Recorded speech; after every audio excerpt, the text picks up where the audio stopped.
All right, welcome to another episode of Digging for Wisdom, Week 3 edition. Dixie, Week 3, that means some of these teams are starting district play. So we're playing some games for real in some districts. Some of them are still having masterful non-district matchups that we like to get to. But Dixie, how are you feeling? First of all, we'll talk a little bit about last week, and just in general terms, but how are you feeling about last week, and then of what you learned and maybe what you're feeling about this week as well? I need data. I'm a data-driven analyst. That's what I do. That's my inside job. I need data. And there's a lot of important data we did not get out of this past week, or incomplete data.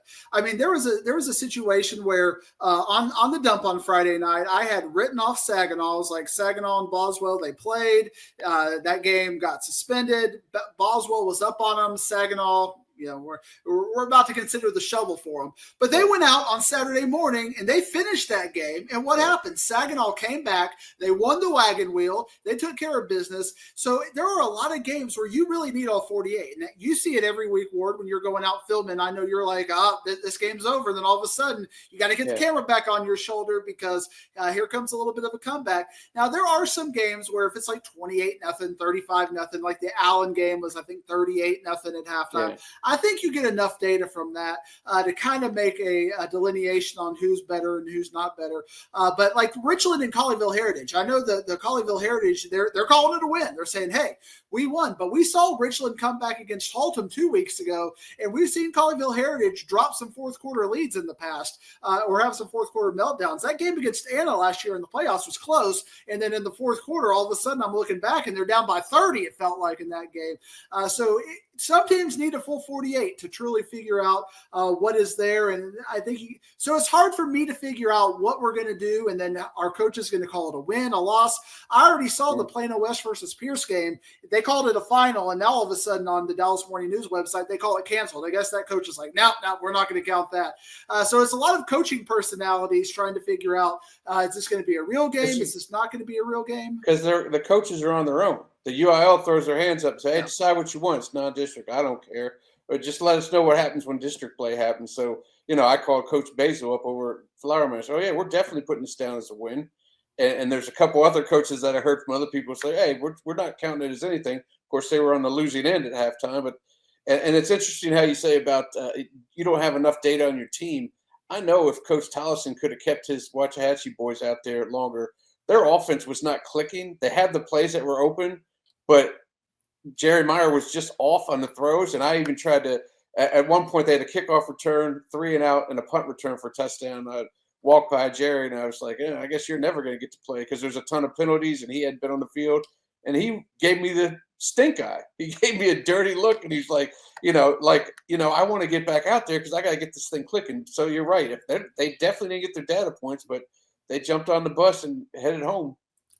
Now, one thing I want to hear, because I like learning about this, you are the producer of an Emmy-winning TV show, and then you got something like that. How do you handle it, not only from a perspective of, you got Highland Park, Lovejoy, was it a real game? Was it a not real game? Same thing with yours, Waxahachie, Coppell, count it or not count it. Kind of walk through what you had to go through Friday night and Saturday, not only producing the show, but making decisions on the fly. Are we calling this a final? How did you present some of that? Yeah. Well, first of all, on the fly, I had a lot to get as many highlights as we want. A lot of our guys go out and shoot 2 games. First half of one, thank you, band, for playing for 28 minutes. And second half of another, they have time to get to one. And my guy was at Wiley, and he was supposed to get to Lovejoy for the second. There was a 30-minute buffer zone in there because they started 30 minutes apart. And his, Wiley hadn't started at 9 o'clock, and he's asking me what to do. And I'm sitting, we have to make decisions. And at that point, I had to punt on the Highland Park Lovejoy game. Otherwise, I just had this guy driving all around, never knowing what's going on. So we punted on one game. And then I went back home after we were done shooting and went through all the games that we had. And luckily, 7 of the 9 were legitimate finals. And the other 2, we just left it at exactly how they told us. I called the coaches. They said they ended it at the end of the third quarter. I don't necessarily have to say, and Flower Mound goes on to be 1-1 on the year, or Waxahachie's now 2-0 on the year. I just said that the game ended at halftime. Leave it at that. We'll figure out what their records are later. So it wasn't a catastrophe, but there was a year man, it must have been 7 or 8 years ago where games were canceled like that, and they didn't have finals and stuff. And I had to make a graphic that had the word cancel go across the side, and I had another guy come in and just bang his fist down on a file cabinet so it made that stamp sound. And I just would stamp that on the end of all these games. And I had to run highlights because I got a 30-minute show, but almost everything was canceled. And then I was getting joke texts because Anna invited that team in from Georgia to play, and the rain and thunder happened, and they had to put it off. And I don't even know if it was you or Kenny or somebody like, hey, think you need to get up early. They're going to finish that thing at 7 in the morning. And Anna, I was like, to get to Anna at 7 in the morning, I got to leave I got to get up at 4:30. And then it turned out to be a kind of scoring game like Alito in Lancaster. Wasn't much scoring. I would have been dead tired and all that stuff. But, you try to make do with the show. You try to get as much as you can get in there. Yeah, I was trying to tell you, you could probably sell that to some of the Arizona stations and let them know, hey, if Phoenix wants to show this, or if Tucson wants to show this, we can double the price for you as a Texas favor to take care of that business. I don't even know where Gilbert is, if it's close to Arizona. Phoenix, it could be Flagstaff for all I know. I know where the Grand Canyon is. You can kind of get on your Google Maps and check that out. But we had chaos as well because we got the Friday night. We're trying to do our Friday night recap. Trying to get that going. And, I'm out here in Kaufman County, which is a good hour away as it is. And then I find out when I got there, I got into the stands about 6:45. So I'm like, okay, 15 minutes. We're about to get it there. And I look at the clock and it's like 45 minutes on the clock already. And I was like, oh, we got 10-6A. We're going 7:30. They've heard my call for the 7:30 games. And now I'm starting to run the math because in my head, that was going to be a 7 o'clock kickoff. I was like, okay, we can get home at 9:40, 9:45, an hour home, 10:45. I got plenty of time to deal with that. So now we got the extra 30 minutes on top of things. And then I'm watching lightning show off in the distance up here in Kaufman County. I'm getting texts that, Royce City and Rockwell have gone into weather delays. I'm like, stay north. And fortunately, we got the whole game through. And I was out of there about 10:05, 10:10. And I got on my ways, and it was like, okay, you're going to get home about 10:55 or 11. But then traffic Geddon kicked in, and I'm just dealing with all of this traffic. They shut down the highway on me at 80 and 635 because they were starting to get the construction going. So we had 3 Dallas County constables that were just kind of cruising along, and I'm trying to get off of here because I'm watching this ways go up. It's 11:20, 11:21. Right. And I'm like, how am I going to get out of here? Finally, I'm able to exit. And then all of a sudden, I'm hearing the weather radars go off. We got severe thunderstorm warnings, get inside, kind of sirens going off everywhere. So I got to get on side streets now from Garland to Plano, East Plano over to Parker. And I get into the house about 11:24. And boy, you can see it. My wife told me, you could have called me the meanest names you wanted. I was zoned out that first 2 or 3 minutes because I'm trying to get the scoreboard up and ready. It was a crazy night, Ward. I'm hoping we don't have to do this again, but it seems like I keep joking about this, but it's kind of true. When Plano East is not doing well, catastrophes seem to happen throughout the world. When we went 0-9 and 1-9, all of a sudden we had a pandemic, and now all of a sudden we had 2 weeks of Plano East not winning. We have 2 weeks of craziness on the scoreboard. So hopefully they can make things right this week and make the world a little bit better and get you a show that you don't have to try to mess with. Finagle through. I know you got your Commanders on Thursday night. That's bad enough. You have to watch that on a Thursday. Like a pretty good squad there. But and then to make matters work, I had worse technical difficulties. I couldn't even go live with the show. It ended up you ended up putting it up at like 4 a.m. that Friday night recap show. So yeah, you get one of those once a year. They get it in Houston all the time because when it rains there, they can't clear that water out. It floods everything. So. And also, you have to live in Houston. That's kind of a problem with when you're being in Houston. That is true. I always love hearing from my freelancers in Houston. It's raining, man. What should I do? And I'm like, I think you should sit there and wait it out, or unless you don't want to get paid. If you don't want to get a check, then go on home and just relax. But somehow they always end up, you know what? I'll watch Netflix and I'll be all right. But it was a crazy week, and And then you referred to the third issue that we have to deal with is I got to produce rankings this week, and do I consider this a win? Do I consider this a non-win?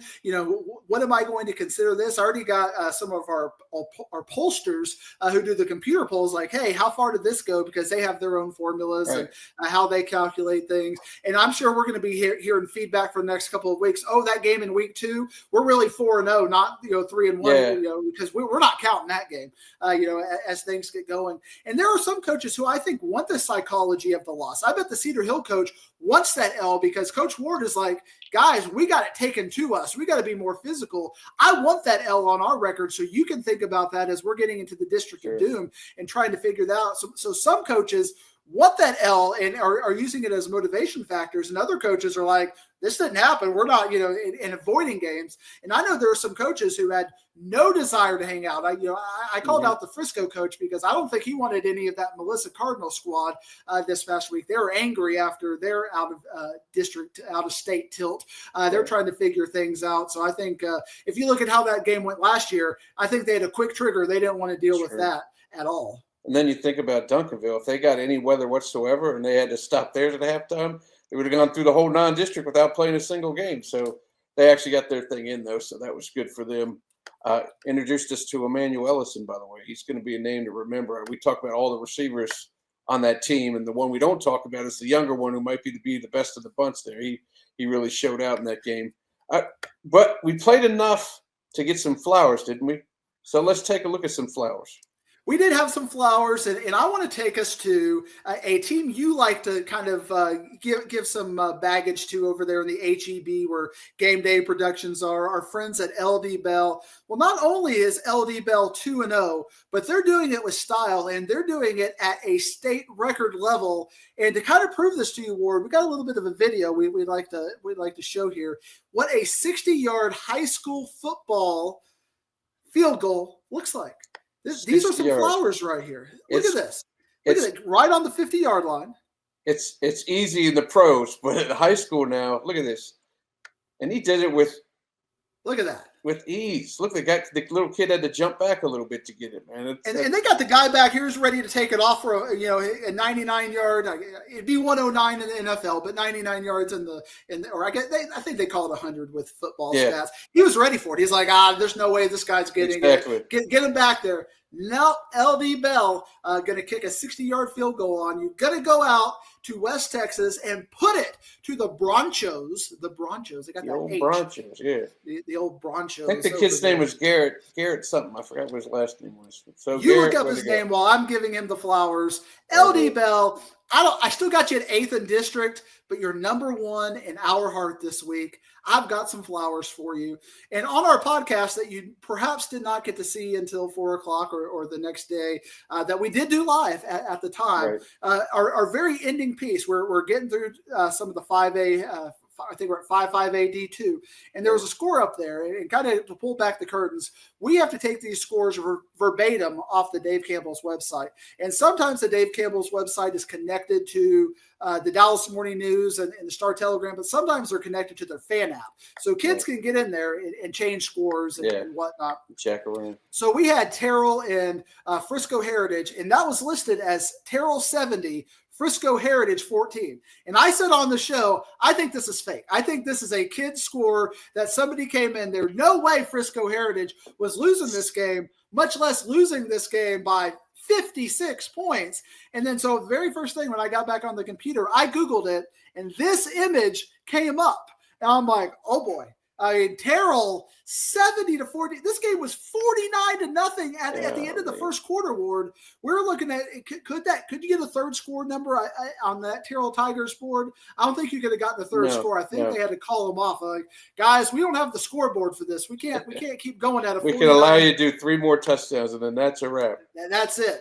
But man, Terrell is now 2-0. They got the wing tee out there going. They are running the ball and doing it at a very high level against the Frisco Heritage squad that last week I would have been giving flowers to because they looked like if we had enough room on our podcast, because there were so many teams we wanted to give flowers to last week. Right. We had to we had to make some business decisions last week.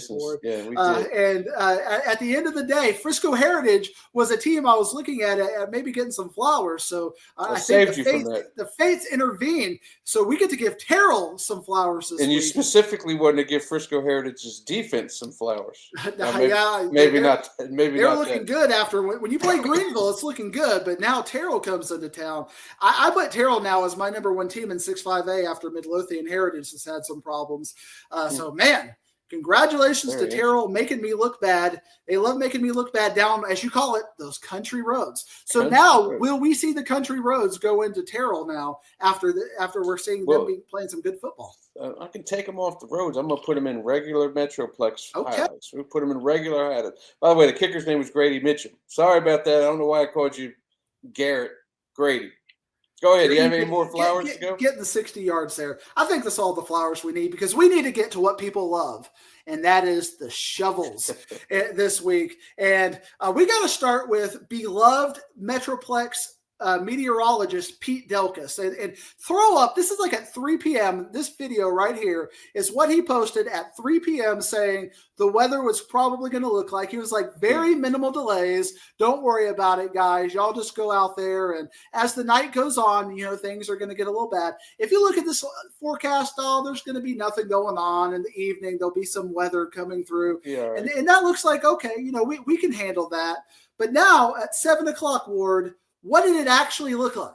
We need to know, Pete Delkus, what did it look like? It looked terrible. At the actual time. I think we have an image there. Yeah, it does. Hold on a quick second. There it is. That is what it looked like at 8 o'clock. I mean, this is Storm Central. Pete Delkus, our beloved meteorologist. Why did you do this to us? Get the shovel. You're done. Oh, that's You it. are not the football meteorologist anymore. We're going back to Finn Frock. Finn Frock. We got to go back to Harold Taft. If we're going to be an NBC guy, we got to have Harold Taft in there. Harold Taft would not have done it like that, man. He would have let us know exactly what was going to happen. He would have warned everybody. But instead, we get a former baseball player who comes in here and tries to step up, maybe a baseball Karen. And speaking of baseball Karens this week, Ward, there was a little bit of a footage going on. Hold on a second. It's back. Here it goes. There it is. Karen, why did you give me the ball? Take the ball. Take the ball. Just take it and get out of here. Go out of here. Really scared. Guy goes and makes a great play on the ball. The kind of play you would make, Ward, when you're playing your celebrity baseball game. You got in there, dug it out. Well, he looks scared. Ward, she's mad. She's mad, Ward. Angry woman. She gets the ball. It's a kid's birthday, too. It's a birthday. Just took it the from shovel. You can't be doing that to kids. We're going to have to shovel her out of there, man. It's birthday. He ended up getting a baseball bat signed by the player, but still. And she's taking it for more than you. As I scoured the internet earlier today, I think every single social app you can find is finding her and putting her out there. Find it and put her out there. And I've had to deal with some Karens in my day. I've had to deal with people trying to cancel the great Professor Diggs. And so I get both sides of things, but you can't do that to a kid, man. It's a kid. It's a kid on his birthday. What is she going to do? Just give up the ball. Go buy you can go to Walmart and buy a nice Major League replica ball for $8.99. What is she going to even do with that? What is she going to even do with that? Nothing. I don't even know. Absolutely nothing. But we also got some high school football shovels, and I will put a caveat on this shovel that last year I buried this same team. And something happened after I buried this team, Ward, and all of a sudden we got something like this coming up. And Frisco Emerson did not like getting buried last week or buried last season, and they came back with this and made the playoffs. But after Frisco Reedy Ward this year in that district, and Frisco Emerson is a good ball club, but they're not going to be able to beat Melissa and Anna and Lovejoy and Prosper Walnut Grove. I heard on Thursday night that Prosper Walnut Grove's got 6A numbers already. Yes. They got like 2,400. So they're playing 5A Division II with a depth of 6A numbers. That's going to be really hard for Frisco Emerson to deal with. So my very first official shovel of the year to a team that can now Undertaker me and use this clip and get mad at me and use that as motivation to make me look bad. And we will take it. If you make me look bad, we will take it. Frisco Emerson, right? I'm throwing up my hands with you. Not 1 point on Frisco Reedy. Not one point. A single point. Not a single point. That was Reedy. You've talked about the Terrell score. When I saw that one, that's the one I was like, somebody's jacking around. It's 35-20. And I wouldn't have been happy with that. But no, shut out. That's crazy. That's crazy. All right. We're done with shovels. We're done with flowers. Let's move on to some games, shall we? You want to? Let's do it. I'm here to talk football, Ward. That's what you pay me for. That's what you pay me. Well, then talk about this Thursday night game. Martin's still waiting for their stadium to get up there. Still working on it, so we'll play this at UTA, I believe. But they're taking on a Mansfield squad, and it's going to teach us something about 8-6A, isn't it?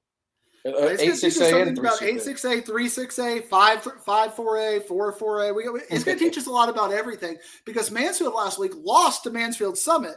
And Summit is one of those teams, I would have probably knocked them down to 5th if they didn't beat Mansfield. All of a sudden, District 3-6A is looking a lot more competitive. I thought Mansfield was going to be the number 2 team. And then once Crowley, the way they played against Birdville, I'm like, okay, I feel good about Mansfield at number 2. Well, they go lose to Summit. We got Lake Ridge, who is looking great. We got Legacy, who's looking great. All of a sudden, District 3-6A has gone all Fresh Prince on us and gone turned upside down. And I'd like to take a moment to get right there. And I'd like to tell you about the Fresh Prince of Tarrant County over there at Mansfield ISD. I think Mansfield High now is the 4th team in that district. And Arlington Martin, after getting started kind of bad, I think there's a little bit of a psychological letdown. You got your guy, Jesse Ford. He's out for the year. And Den Geyer jumps out big on him. But after that point, from the 2nd to 4th quarter, Martin, I think, won that game 24-21 or something. So what momentum is going to be taken to this next week?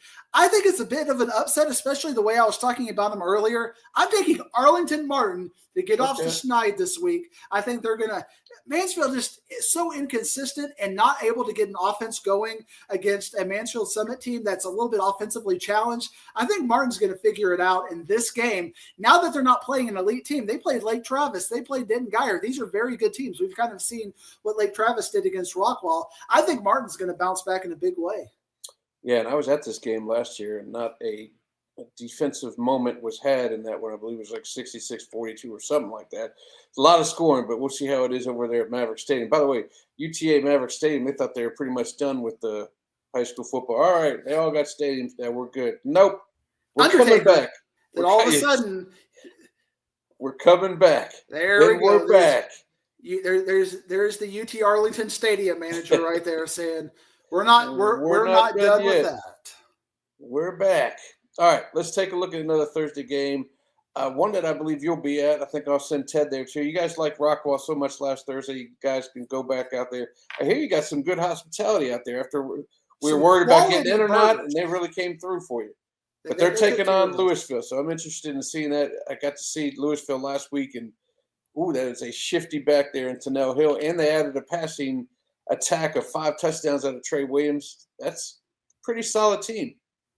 Rockwall is surprising me with their defense right now. I mean, they pretty much shut out Berkner. And again, we're looking at what Berkner has done. That's not as impressive as we would have originally thought. But holding Lake Travis to 28, I mean, that's a pretty solid defensive battle. Rockwall is getting back to gritty, running the ball defense. This is not the 70-63 that 4 or 5 years ago when you're trying to figure out how to cover Heath and Rockwall and how to have go an hour show just so you can get all the highlights in for that game. This is not that version of Rockwall.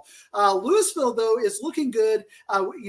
Unfortunately, I think I nailed it with Byron Nelson. They just did not have the depth. They didn't have the running game. And they got up on Louisville early, and I think they were up in the second quarter. I think 14-9 or something point. Yeah, 14-9 at halftime. Parker but then this is why you can't call a game at halftime, because if that game was at halftime, okay, Byron Nelson 2-0, then all of a sudden it gets to a blowout. This is why they play 48 minutes, Ward. Rockwall, to me, looks like, especially with their running back Castro, that they're going to be able to take the air out of the ball of Louisville a little bit. But I think Louisville has too many skill kids. This is going to be the fifth 10-6A team I've seen. It's just a Longview and Tyler Legacy that I've not seen after this week. So I've seen the Big Five in our area. Louisville will be, getting into the 5-6A squad, my first 5-6A squad. So I wanted to go see them. But they had 3 Thursdays. Coach Odell's like, Diggs, get inside high school sports. Y'all got to see us. We're going to be the Thursday Warriors. I think they're going to give me another win on a Thursday night. I think it's going to be a hard-fought game, though. I don't think last time I went to a Rockwell on a Thursday night, it was the North Crowley game, and that game was like 70-14 at one point. And I just it's hard to deal with those games. I've done a good job of picking competitive games. The Heath and Prosper game was back and forth for a good majority of the game, and then the Forney and Lake Highlands game gave me a lot of competition. I think Louisville wins a game that they're going to be trailing in the second half. They're going to come back in the fourth quarter, but I think they'll win a 31-24 kind of a game against Rockwell. Rockwell has got to figure out a little bit of they got to have a defensive game changer if they're going to win this game. They got a good defense, but I got to get a ball hawk back there, somebody who can get out there and take points away from Louisville and take points away from the skill kids of Louisville. I don't know that Rockwell's got that kid this year. So give me Louisville to win a fourth quarter game. There's a lot of speed in those receivers at Louisville, too. By the way, I talked to Coach Odo a little later in the week and let him know, but, man, that the hook and lateral play they ran in the fourth quarter and they were up 10. Just an awesome. It was a thing of art. You wouldn't expect it. It's just a great game plan, I thought, or a game call on that one. Let's talk about Plano versus McKinney. We're getting into some action here in 6A, and it's not. We'll find out later on about elimination games. This is not one of them, but it will tell you a lot about where they stand as far as possibly making it as the third or fourth team in this district. Yeah, there are a lot of questions in 6A because you don't have any questions about the top two. Allen and Prosper are clearly the elite teams playing elite football. It's going to be bad when you're playing Allen or Prosper in any of the teams from 3 to 9. But Plano has some questions because, you feel good about the Odessa Permian thing. But from what I was seeing from the Richardson game, all of a sudden I'm pulling back my good feelings about Plano because they could not run on that Richardson front, Jamie and Winfield and that front. And they got a score to start the third quarter, but that was really their entire offense. But if you also remember that Odessa Permian, they did not get stopped in the second half, so they're making some good adjustments. So that's again some data we were robbed by. Was Plano going to figure it out and just run the second half table on Richardson, or was that just kind of a one-off touchdown and maybe Richardson scores late and gets that game? So Plano was not very impressive in that game. And I was watching the McKinney and Lakeview Centennial score, and Lakeview Centennial was up a good majority of that first half. And then McKinney came back in the second half and took care of business. So using Lakeview Centennial as our kind of a gauge to bridge between McKinney, Richardson, and Plano, this looks like a much more competitive game than I would have thought even going into the games last week. I thought, okay, Plano is kind of a no-brainer in this game. So I'm going to be very interested to see how this game goes because McKinney is showing a lot of heart. They've had a lot of adversity. They got their team rated. A lot of people moved. A lot of players are in Anna, and their coach has just done it with a smile. Like, if you don't want to be here, you don't want to play McKinney Lion football, I'm not going to stop you. I want kids who are going to play. We're going to find the kids who are going to play and make hay with the kids that want to be here. And so far, they did struggle with Frisco Emerson, but a great second half against Lakeview Centennial shows that heart. And they're getting better week in and week out. But how much does that Lakeview Centennial game and the Frisco Emerson game mean? Because we just saw what Frisco Emerson did against Frisco Reedy. So there are so many questions. I need data. I need Plano versus McKinney. I think Plano should be the favorite. I'm going to keep them there, but it would not. There all kinds of outcomes in this game, Ward, would not surprise me. It would not surprise me to see McKinney come out and win this game. And it also wouldn't surprise me if Plano takes that first half off, McKinney gets up on him, and then Plano can't get back in the second half. I got to see 48 consistent minutes from Plano if I want to keep them as a consistent top 4 team. That's why right now I've got Prosper Rock Hill as my number 3 team in this district, because all of a sudden that Timber Creek game that was ugly, we called it bowling shoe ugly last week, they played South Grand Prairie, which is a ranked team, basically a pure tie. It was a 42-42 tie. So all of a sudden, Rock Hill and that defense has caught my eyes. So there's a lot to be said about this game as it's going to dictate the rest of 6A. Nothing would surprise you from this game unless the final score was this. That would surprise you if one That of the would teams surprise won me. 70-40. It's funny because a friend of mine from Plano asked me, he's like, Diggs, I know you don't want anybody to win this game, this Plano-Richardson game. What do you want to see? Like, and I kind of gave a snarky answer. I was like, well, what I would want to see is Plano get out to an early lead and then a double forfeit, and then both teams lose. And I could say, well, Plano was up on Richardson and then both teams lose. It happened. It happened. Yeah, it happened, didn't it? Nobody wins. That's why you can't be a snark. Can't be a snarky snarkerton. Uh-oh, R.L. Turner is on a roll, allowing only 6 points this season, and they're 2-0. And now this game where W.T. White was like, I'm just going to get into district play and get busy here. Now they might be in a tussle. And all of a sudden, W.T. White lost to Seagoville, and that game wasn't competitive. So I feel like R.L. Turner has a really good chance to win this game. I'm not going to pick him, but I just got to say, I mean, poor Kenny. Kenny's sitting with Newman Smith 0-2, and I put R.L. Turner on our podcast to maybe go 3-0, and that's a really good buffer game. R.L. Turner gets this win. This kind of gives me the vibes of Justin, Northwest, and Keller. We'll talk about this year's version of that. But once Northwest beat Keller last year, they were in like a sweet position. The rest of the season didn't matter. It's like we got that win over Keller's buffer win. We're going to skate to the playoffs no matter how bad it gets. If R.L. Turner can steal this win early, that could be that buffer win for him. I can't do it yet. R.L. Turner's still got a lot to prove. Ain't ready. But, man, this is all of a sudden a game that, I would have said, this is why you can't do what you do, Ward. Like, you're like in week 6. I would have considered going to see this game because I think it's going to be a competitive game. I think it's going to be a hard-fought game, and it's got storylines. W.T. White is my favorite right now, but only by a score. And I'm cheering for R.L. Turner. I got my Lion hat on. If this was Lee Corso right now, we got the big R.L. Turner Lions hat. Because I love when teams like that take that next step. So I'm hoping for R.L. Turner, but I got to stick with W.T. White. And if White didn't have Benabeke in the squad, you may put that Lions hat on. Who knows? All right, that wasn't a big Thursday night schedule, but some good Friday night games coming through, starting with Lake Highlands versus Flower Mound, which was one that we saw last year on the Thursday. Flower Mound got Carter Massey back, and they put up some offense. They scored at will there at 38 through or 35 through 3 quarters. They probably would have got up to 40, maybe 50 points there. And Lake Highlands, do we know about Christian Rose? Is he back out there? We don't even know that yet, but they're the cream of the crop in 7-6A. So this ought to be a nice one. And this was the same kind of storylines. We could just clip what we said last year, throw it up there, and change some names around here and there. You can talk about Noah Spinks over at Summer Creek, but I feel like Flower Mound is a favorite in this game. That game's at Flower Mound. It's going to be at home, so they're going to have that. Flower Mound. One thing I got to give flowers to Louisville ISD is because all of those stadiums are on-school stadiums. They've got really good home field advantages out there. Anytime when I was at Plano ISD, when I'd go out there, it was always packed. The stadiums were always packed, lots of kids, lots of involvement in the community. And Lake Highlands is going to be going into this buzzstorm, maybe not 100% healthy. Flower Mound got Carter Massey back. Their quarterback seems to be finding his groove. Sampson, I think, Barron Sampson is the quarterback. Yep.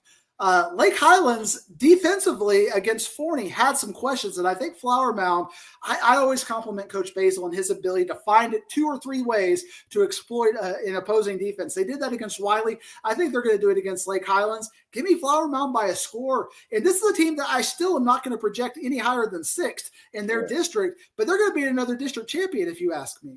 Give me Flower Mound. They win the district in 7-6A, maybe. They win, and they struggle to find their footing.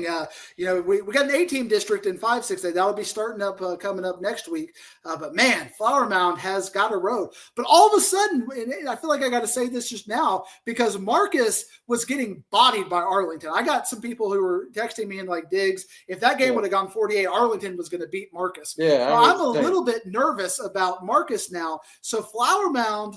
Let's talk about that one since we got it going. And then you got Richardson Pierce, who was getting bodied by Plano West in a game that didn't count. So we got 2 teams that played games that we can't officially count that went basically the same direction downward in their games. Somebody's got to have a bounce back game. anytime we got 7-6A against 5-6A, I'm taking the 5-6A team. And we saw this last year too. You got to trust the Louisville ISD teams. But Richardson and Pierce, they got to show me something, because all of a sudden now we saw them play against Wiley, and we're going to have a direct correlation now, because Pierce is going to have played Wiley, who played Flower Mound. Now they're playing Marcus. I think we're going to get some insight into the Mound showdown from this game. So Marcus has not only got to win this game, but they got to give me some style points if they want to keep their number 5 spot. Yeah, you mentioned the Louisville ISD teams having severe home field advantages. Capel is another team. Their advantage at home is ridiculous. They come out with the baby powder. The place is packed. They tried to clear them out because of the thunder. Nobody wanted to leave. It took them a while to get them out of there. So that's a big advantage against the Bowie team. Now, if Capel gets their special teams cleared up where they could actually make some tackles on some returns, they would have been up at the half, and then maybe they would have got the so-called win in that game against Waxahachie. But talk to me about them against Bowie. Bowie put up 600 yards this past week against Keller. I was looking at them. I really wanted to pick a Bowie player at fantasy, and I just was very nervous about Capel. I felt like Capel defensively might be mad. Coach Wiley's going to light them up for the special teams issues, and so I don't think we're going to see any Bowie special teams touchdowns. But I thought about it, Ward, but I'll save my Bowie players for another day. Don't listen to that, by the way. You do not want any Bowie players on your fantasy team whatsoever, especially when and they're playing South Grand Prairie in a 63-63 game. Yeah, exactly. Just go down the road. You don't want to take a Grand Prairie player. Capel should bounce back in a big way. Capel, I feel like, had one of the best week 1 to week 2 improvements from what I was seeing, because the special teams was bad, but they shut them down and kind of did what they wanted to against Waxahachie. I think from my eyes, I didn't see the game, I wasn't there, but from kind of digging into it, I would have taken Capel to win that game in 48, especially at home. I think they would have done some things. I think you talked about Meyer would have got that offense clicking. I think he would have, but I think a lot of that was also Capel defensively getting better and getting at home and getting that home field advantage and getting that comfort level. I think they really needed it. Capel will get us a bounce back win this week. I think they're going to win by 4 or 5 scores because Bowie defensively just can't stop anybody. But the question will be, can Bowie go score for score with Capel? Kind of like Saxey did in the second half. If they can do it, they can make it interesting, but I think Capel won't let that happen.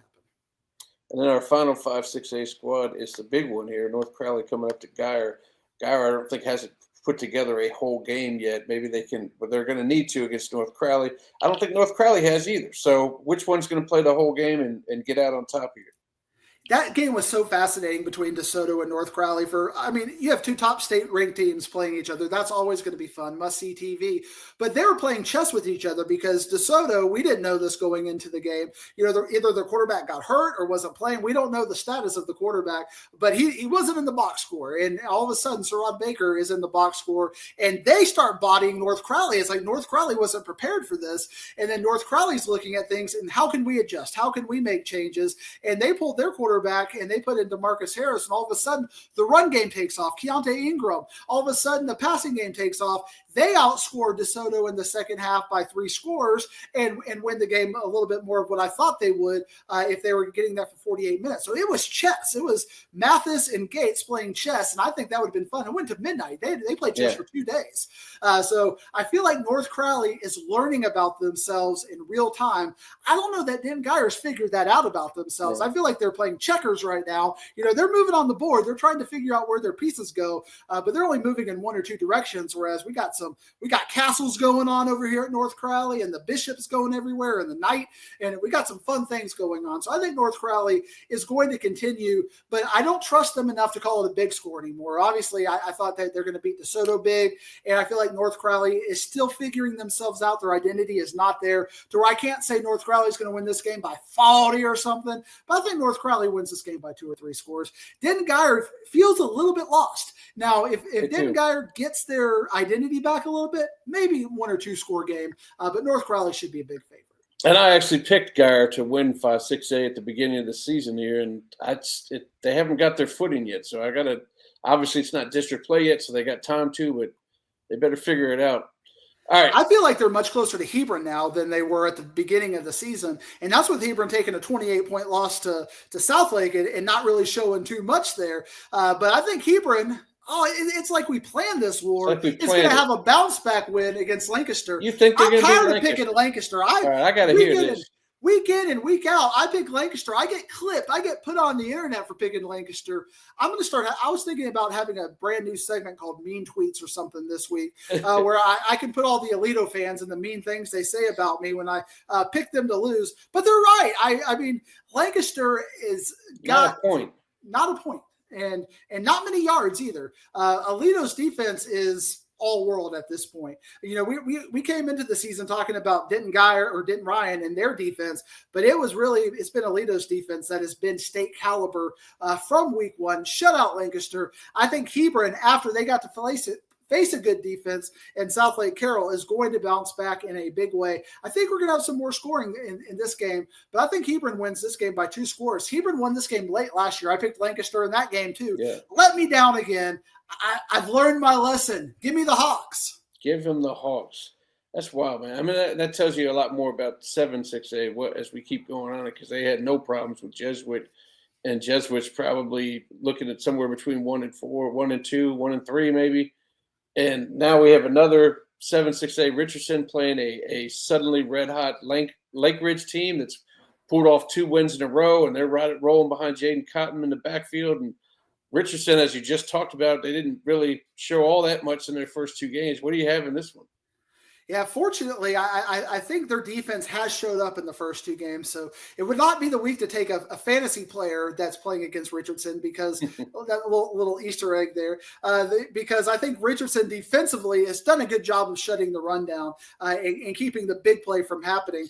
But offensively, they just can't figure it out. But Lake Ridge seems to have some defensive porousness to their squad. So will Richardson get enough going against the Lake Ridge defense to maybe give us a little bit of sign that this is a team we can believe in going into 7-6A?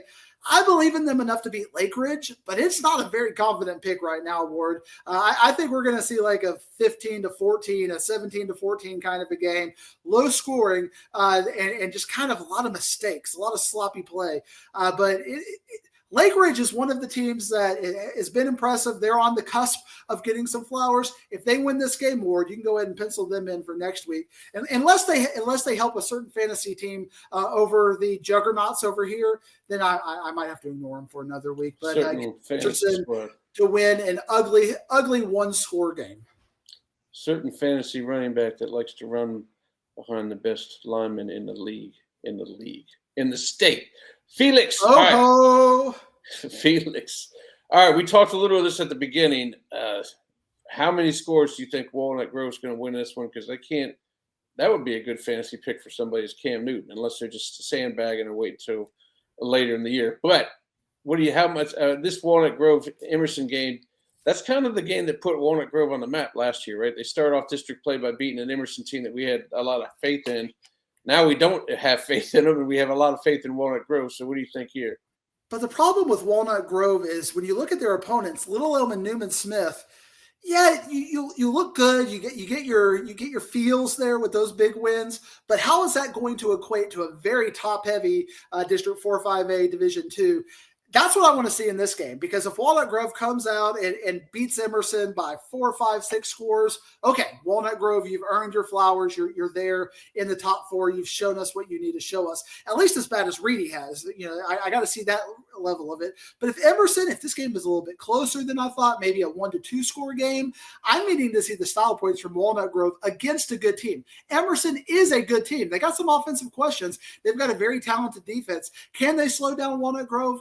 I got to see the data. I got to see the style points. I'm taking Walnut Grove, but if Emerson keeps this game even closer, I could have Anna number 1 by the end of the dump on Friday, because Anna keeps showing me things. Lovejoy did nothing against Highland Park. I know that's an incomplete data game. We've seen Lovejoy take a half off before, so I can't fully invest in that being what Lovejoy is this year, but there's some questions there in District 4-5A, and I hope this week we can start to get some answers, because next week we got Anna and Lovejoy, and I got to figure out what I'm going to do for that game, because that's going to be pick 'em everywhere, and everybody's going to be looking at me as the anti-Anna person, which I'm not an anti-Anna person, by the way. I do like my Coyotes.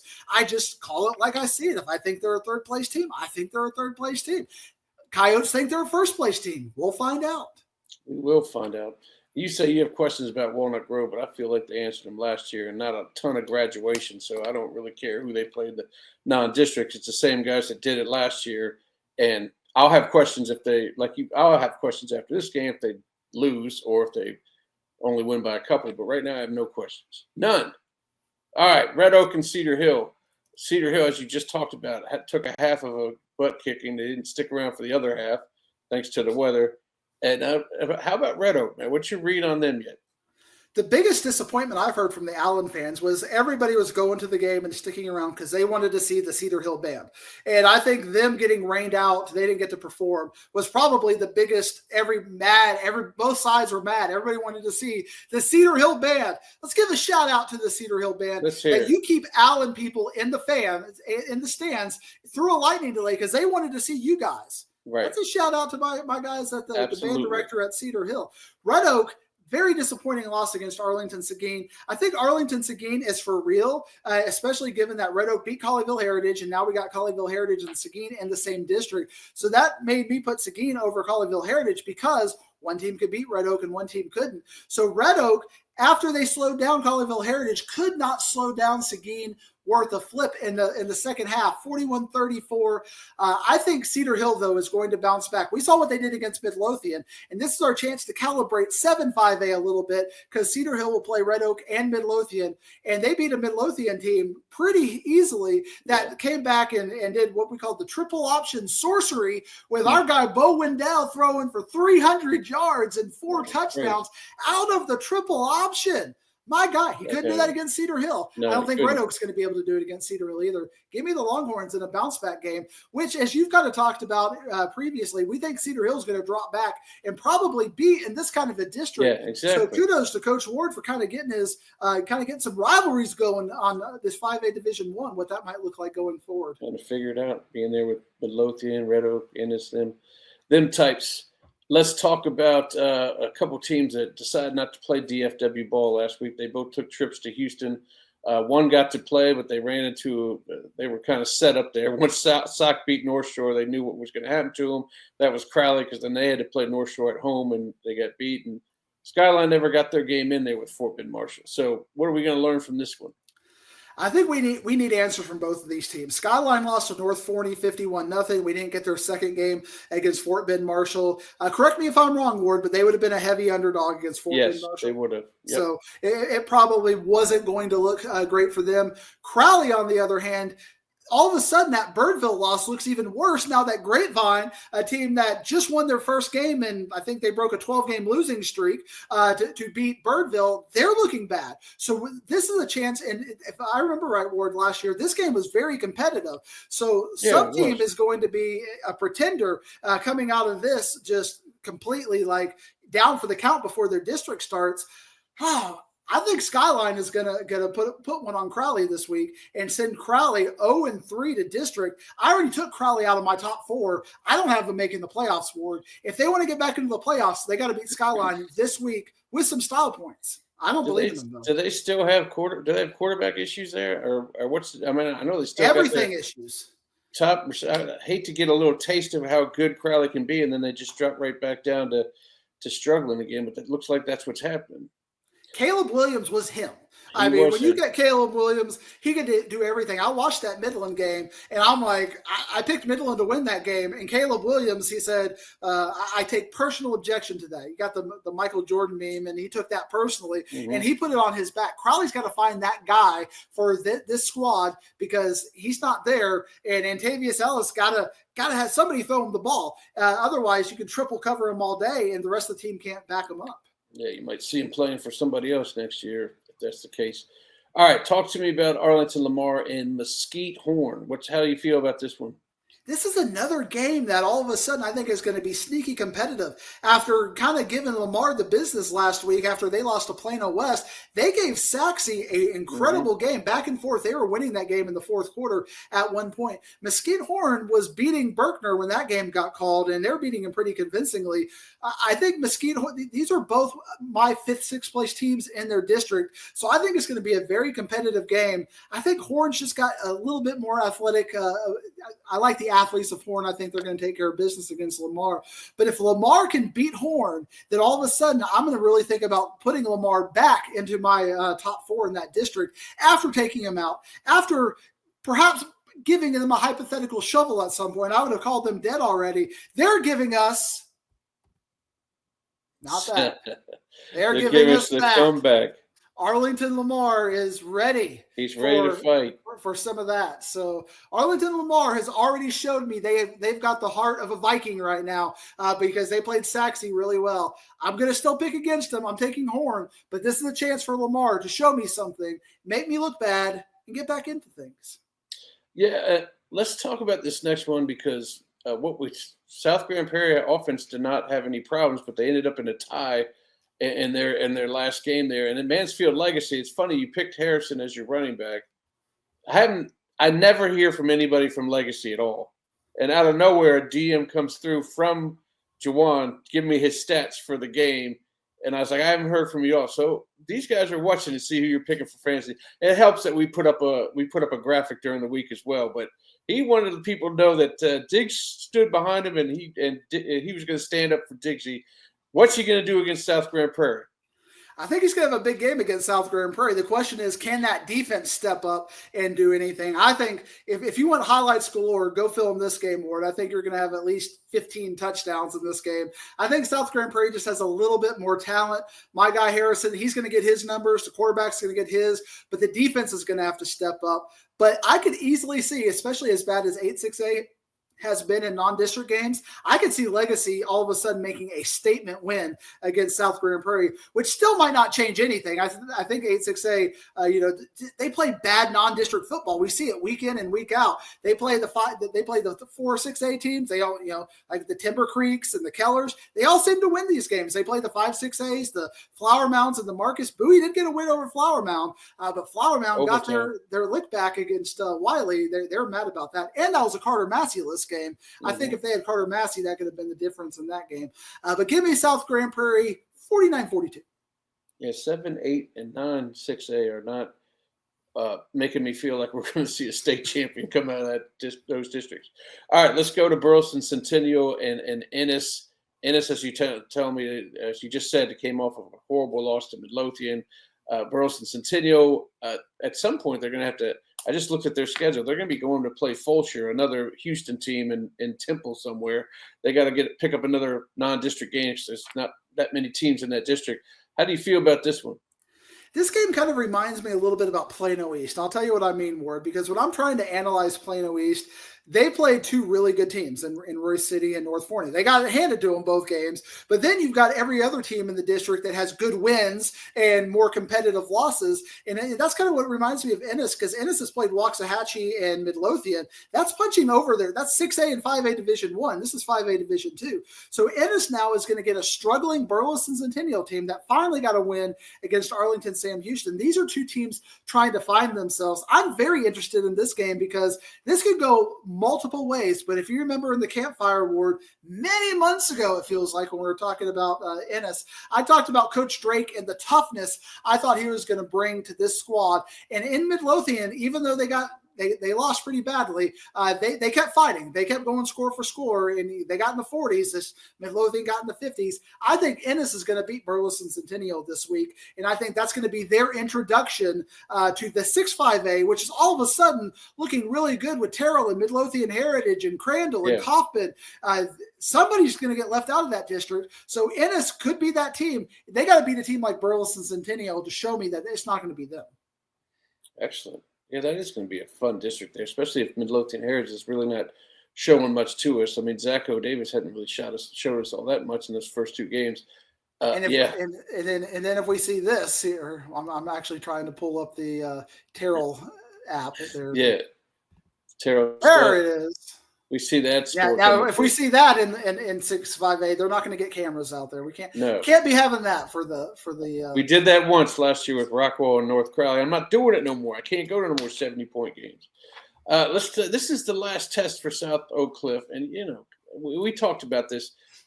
Everybody wants to play tough non-district schedules, but it's a little bit different for SOC because they got to, because they're going to kind of just coast through the other 7 games.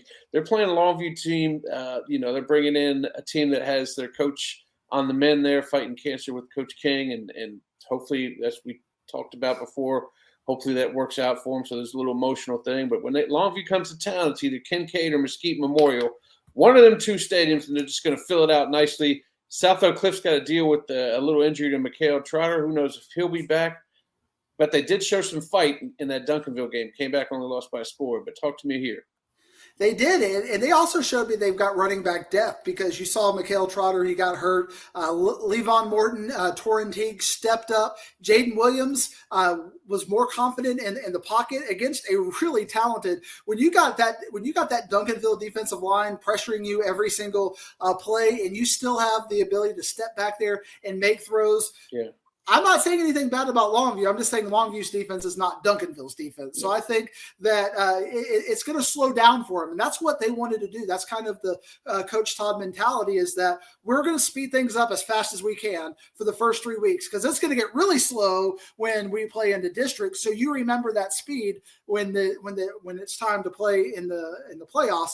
I think South Oak Cliff is a favorite in this game. I think they may win this game comfortably because there's a lot of emotions going on in Longview right now. I don't know that they're completely focused on the big picture, but they do have the fact that South Oak Cliff went down there and got a very rare win at Lobo Stadium last year as a little bit of fuel. I think King would put that into play and make Longview get to that next level. This is obviously an unknown with an interim coordinator who's stepping in there, but the fact that South Oak Cliff did not give up against Duncanville. They beat North Shore, and we saw North Shore with a nice bounce back. Clearly, we're not playing with scrubs in North Shore. They're a team to be reckoned with in that is it 23-6A that they're in? Yeah, 23-6A, yep. Look at me throwing down that Houston district knowledge there. I know you got CEISD out there, and we got Atascocita ISD, and I know we got North Shore ISD out there too. That's my 23-6A primer. Don't use that as your cheat sheet, boys and girls. Give me South Oak Cliff to win this game by 2 scores. Again, thoughts and prayers to Coach King. We hope that you beat cancer, and we hope that you take care of business. All love. We want to see you in the playoffs. We want to see that look, that anger when you're like, how about them Lobos? Right. We're cheering for you. But I got South Oak Cliff in this one. That should be good. All right. So we talked about how district play is starting. It's just starting. But we still, somehow with district games starting, we still have elimination games. We have 3 of them that you've marked out as elimination games. Where you have to win this game, or I'm speaking for you. Diggs is not even in consideration you to be a top 4 playoff team. One of these is it right here with Seguin against Burleson. Seguin, as you said, looks like they're for real. Burleson's in there playing some tough ball too. The Elks. Talk to me about why this is an elimination game and which one's going to come out on top.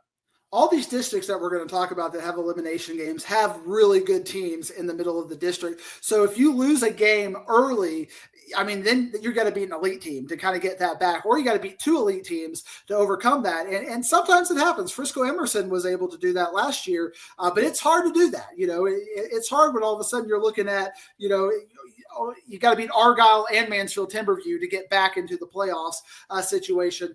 So Burleson has had 2 straight weeks where they put up 50 points against Cleburne and Burleson Centennial. They won the boot down there, but now they got an Arlington Seguin who is feeling very disrespected that they made the playoffs in this district last year. Nobody's picking them. Everybody's saying they're gone. Everybody was talking about their undersized quarterback. He just keeps going for 200, 300 yards every week. What do we got in Burleson? That's the question. We don't know. I know their coach is really good. I know he's building a program over there. I think Arlington Seguin is a favorite. That's why if you lose this game, you're out. You got to win this game if you're going to make the playoffs. You can still make some noise. You can still be a thorn in the side, but you got to win this one. Loser of this game, I don't think can make the playoffs. I got Arlington Seguin in this one. But man, Burleson is right there every week. It feels like in these games last year, you could see them take the step forward. Can they get a win now? You got to get a win, and they still got to get 2 more wins probably to actually make the playoffs in this. That's why this game is so important for Burleson. Yeah, it's tough if these coaches are watching our podcast, seeing that they have an elimination game in week 3. Obviously, they're not going to buy into. They'll always fight to the end. But talk to me about your Justin Northwest and Keller. And do we because we were picking Keller as that 4. Right. And they haven't really showed you what you wanted to see in those first 2. So now maybe that brings back life to Northwest. And Northwest Eaton and Timber Creek all of a sudden look much better. So very much like that other district, you got 4 teams fighting for one spot. So if you lose a game against one of those teams in that 4-pack, it's a really hard uphill battle. Keller was probably the 4th best team at the end of the year last year. In week 10, they were looking really good, and Justin Northwest lost their way into the playoffs. But it was this game last year that knocked Keller out of the playoffs. So the loser of this game, I think the same thing has got to happen. You got to win this game. You got to put your intensity into this game, because if you get behind the 8 ball, now with Eaton looking good, now with Timber Creek looking good, you can't go 0-1 and still have South Lake and Byron Nelson and Trinity on your schedule. It's an elimination game. Give me Keller, though. I believed in the Indians. I think they're going to take a step forward. But I don't know that I'm going to have Keller. I put Northwest Eaton in the number 4 spot this week just because they were beating the brakes off of Braswell at halftime. So I think they're now the number 4 team. And now you look at Denton Ryan. They showed that Denton Ryan that they could go blow for blow for them. I keep hearing about that offensive line. I want to go see Eaton play because of how good they've looked. But Keller wins the elimination game, and I think that's going to put Justin Northwest way behind the 8 ball. I believe, didn't Northwest start off last year like 7-0, and then they hit South Lake, Byron, Trinity right down the stretch there. So it's obviously going to happen again this year. So you're right, and you don't have time to jack around. You got to play ball right off the bat. All right, last one of the elimination games: McKinney Boyd and Plano West. You wouldn't have been able to slap me across the face and tell me that Plano West would even be considered for elimination game early in the week, the way we have been talking about them the last couple of years. But they are really playing some good football, and they're going to take on McKinney Boyd to see where they kind of stand in that 6-6-8. And 500 people for Plano West will show up and see that game in all of its glory. Unprovoked attack. You know what I'm worried about is that Plano East scheduled Plano West for homecoming next week. So you're going to get. I got to watch what I say a little bit about this, because they listen to the pod. I know they listen to the podcast at Plano West. They can take the homestand jest as it is, because they know it's true. But they're not going to take any football related disrespect.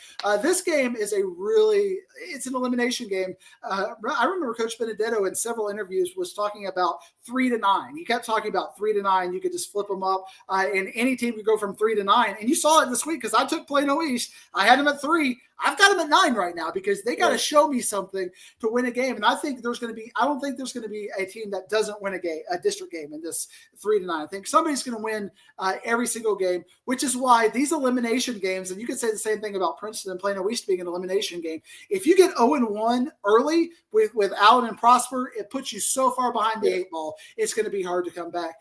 McKinney Boyd went blow for blow with Wiley East before that game got canceled. Plano West was dominant against Richardson Pierce, but looking at Wiley East and looking at Richardson Pierce, I think Wiley East had a better team if you're going blow for blow. That makes it a little bit more impressive. Coach Johnson over there at McKinney Boyd, I'm going to give him the benefit of the doubt. He went from Louisville. He's over at McKinney Boyd. I'm taking McKinney Boyd in this one, but I think it's going to be a very close game. I think it's going to be I think they both know that you can't win district. You can't get in the playoffs if you don't win this game. Yeah, exactly. All right, that's it for our game coverage as far as what we're previewing. We still have high school fantasy football to talk about. It's interesting that you just finished mentioning 3-9. Benedetto keeps talking about 3-9. Well, I'm on my way to becoming 3-9 in this freaking thing, because I can't seem to pull off a win. Listen to me. I told you last week, every single card I had, I put out on the table, because I knew I couldn't start off 0-2. And then, my man up there, the guy I pray to, said, you know what? That's not good enough. I'm going to throw some lightning down on you, and shut down a red-hot Buck Randall that I couldn't absorb all the points I knew I was going to get. He would have given me, what are we looking at, 16 more points to get you to win if he played the second half. He didn't. And look at that record. We're on our way to another 4-7 season.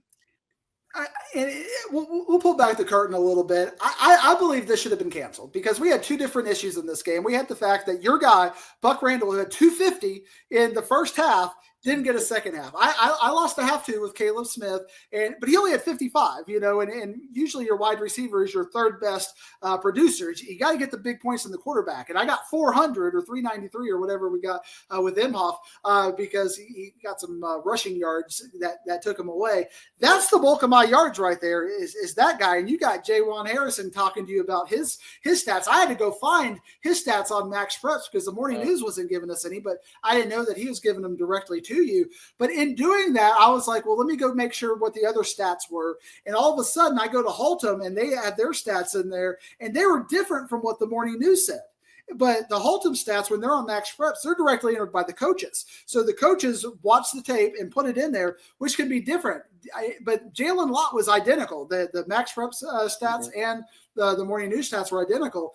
But to me, what that meant was the Morning News guy credited a run to the guy, the other guy, and that happened. So if we would have gone by the Dallas Morning News stats, you would have won that game. But you agreed to take the Max Prep stats because you agreed that's the coaches and what they delivered in there. And, we don't always get that benefit because not all the coaches enter in their stats. So shout out to the Holtum guys for entering in their stats in the Max Preps. I always check Max Preps for stats in doing that. But I thought we should have thrown it out because you lost your guy, Buck Randall. But you said, give me the L. The show must go on.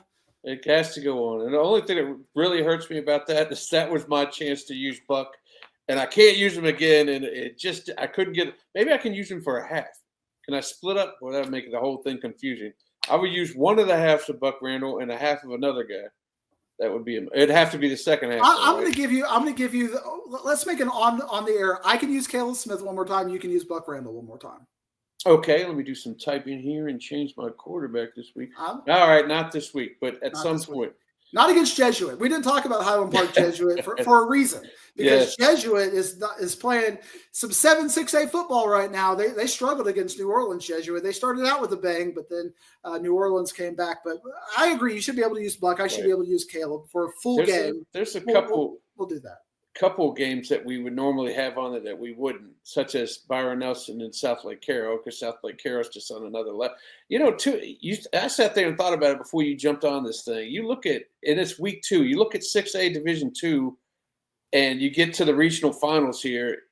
I don't see how it's not Prosper and South Lake Carroll, unless obviously if they play each other in round 3 or something. But are those not the 2 best teams in 6A Division II, or does DeSoto have to say something? It's possible Prosper can go D1 depending if McKinney Boyd and Rock Hill make the playoffs. You could see Prosper go D1 still. But yeah, if Prosper goes D2, they're definitely looking like a full-on matchup against South Lake Carroll. But yeah, because they would be 6 in their 4, so 6-4 is the original final. Yeah. So they would be districted for round 4 instead of round 3. That's how I do it in my head. You just look at the number. If you're a second seed, you flip the number. So like if you're the second seed in 6, you're really a 5, because you got an odd number at that point. But the even numbers play each other along. So it's kind of a way to always remember that. All right. Perfect. All right. Well, let's take a look at who we picked this week. Quarterback position. My man's going with Trey Williams after he saw. This is an insult, by the way. This is an attack. This is going to be clipped and put on there, even though you're the person who holds the clip. I am going to say East Nation. Get ready for this. Yeah, rally the troops. East Nation, he has said that of all the quarterbacks in the state that he can pick, or the DFW area that he can pick, he thinks the most yards are going to come from Marcus Flowers, an incredibly talented quarterback who had 300 yards last year in this game. Is going to do it against Plano East. He could have had Buck Randall again. He could have had Angelo Reda. He could have had couldn't have Braden Inma because he's off this week. But he is going an attack off of you guys. Rally the troops. Rally and put the call out. Rally the troops. Call all the defensive backs. Don't let them do that to you. Stop do not let Wizzy win. And if Flowers wins, he's getting Flowers next week. If Flowers gets up 300 some plus, maybe he'll get 400. And I like Coach B. I'm not taking shots at him, but I am taking shots at you, Diggs, and I don't mind doing it. Let's go, Flowers. Somebody put me in the win column. But that's a good pick with Trey Williams, by the way. Although they do have a solid running game that might get them all the way down to 10. We don't count touchdowns, it's yardage. So we'll see how that goes for you. Running back position. I want you to talk about your pick with Corday Woodward at North Forney because you saw him live and obviously he caught your eye. You already told me I made a terrible decision with Jaden Cotton, even though Felix Ojo is going to be able to put everybody on his back, on their back, and Jaden will run through like he's done the first 2 weeks. Yeah, I think Richardson's defense. I mean, talk about. Are we just gonna have a still camera for Winfield against Ojo in this game? That'd be just awesome. To put that up there, like we need like the ESPN 2-camera kind of a situation. That's going to be the footages we're going to need. But I think Richardson's got a really tough front seven. But the problem with North Forney is that they got 2 really good running backs, and they only run the ball 8 to 10 times with each of them because Legend Bay can run the ball as well. True. But Woodard put up 200 yards against Plano East, had like 5 long touchdowns. They have a pretty favorable matchup, even more favorable than the Plano East matchup last week. So I think North Forney in limited time is going to put up some big yards again. So I take it where I can. I think he'll get me 150, maybe only 7 touches, but 7 touches for 150. They got a really good offensive line. So you got to get the yards when you can, because as you saw with last week with Fudrico, sometimes it goes crazy on you, and the RB2 becomes RB1 and RB1 becomes WR1. And he put up way more yards on the receiving side in that Davian Gross position. I got to give Federico. He saw that I needed him. He gave me credit by doing everything. Threw a pass too, I believe. So thank you for that. It didn't work out for us because the lightnings came. All right, receiving wise, Amarian Porter for Wiley East for Diggsy. And I'm going with Carter Massey. I pick him once a year. Ever since he went to Flower Mound, this is the 1 week I'm picking him because I think Coach Basil sees that what a weapon he is. He didn't have him for week 1, so now he's going to use him as much as possible, and he's going to try to use him against Lake Highlands since he did last year and got 2 scores. Yeah, Wiley East starting district play out, so you're going to get big numbers out of Wiley East. It may not be a full 48, so I'm taking that risk. But he's had some big numbers so far through the first 2 weeks. I think he's going to take care of business this week as 9-6A, a very weak 9-6A as we've kind of talked about. I think he's good for 120 and a couple of touchdowns, although touchdowns don't give us anything. But all he does is catch scores, Ward. So hopefully some big scores, a couple of 70-yard bombs to get Diggsy some yardage. Carter Massey's going to be more of a target, though, in that game against Lake Highlands. I think he could see 10 to 12 catches. So I like your pick there. I just think yardage-wise, I like Porter a little bit more. I would like to see Legend Bay have a great game so that you wouldn't have a great game. I hate to say that to Corday, but Diggs put me in the spot. What am I supposed to do? I got to root for my guys. All right, Digging for Wisdom's over for this week. Diggsy, quickly, where are you going to be? You said it on other broadcasts, but where are you going to be this week? Got Louisville versus Rockwall, and then Plano East against Princeton for my Friday. No Saturday games. We're in our Saturday game lull. So it's college football and Benson Boone. Benson Boone's in 2 weeks. So no Benson Boone concert this week. So just PSA rec volleyball on Saturday. There you go. Well, he's telling us exactly where he's going to be at all times. When are you heading out to Kroger's or something? You might as well let us know when you're going to be out and about. But they close at 11 o'clock these days, Ward. Do they? Another business decision I just can't get behind. But they might sponsor Plays of the Week again. So that's true. I got to show them some love. Let's relax a little bit. Thursday, I'll be right out there on the couch watching the Commanders, so I won't be anywhere. I'll follow stuff on Twitter. And then Friday, I actually got 2 of them. I'm going to go to Geyer, North Crowley, and then since Adjura Miles is coming to town, I'm going to swing by and see Kaufman against Lake Dallas just to get some Kaufman action and see what Adjura's all about without having to go all the way to Kaufman.